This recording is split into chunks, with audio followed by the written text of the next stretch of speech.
Welcome to our channel. Today we how to recover your financial literacy with Investopedia, beginner guide step by step clearly. Start by visiting the Investopedia website. Familiarize yourself with the homepage layout. Locate the search bar at the top. Type in keywords related to your specific financial questions. Explore articles that match your search. Read the definitions of financial terms to build your vocabulary. Utilize the educational section for structured learning. Choose a topic that interests you, such as investing or budgeting. Follow the tutorials and guides available for beginners. Take note of any concepts that are challenging to understand.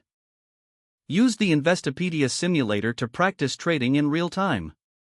Sign up for an account to track your progress.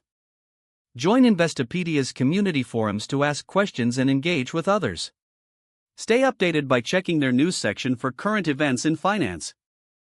Consider utilizing their financial calculators for personal budgeting.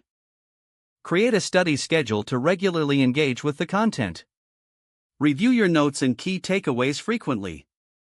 Apply what you've learned to your own financial situation.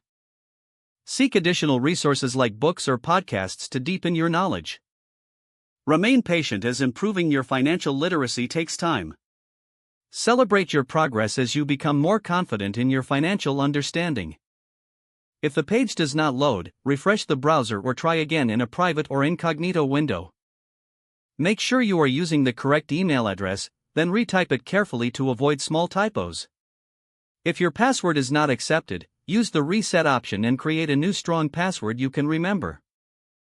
Check your spam folder for verification or security emails, then complete any requested confirmation steps.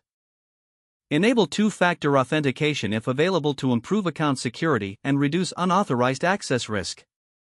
After signing in, review your profile details so your contact information and settings are accurate and current.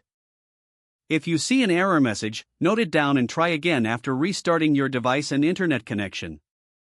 Don't forget to like this video and subscribe to our channel for more step-by-step tech guides.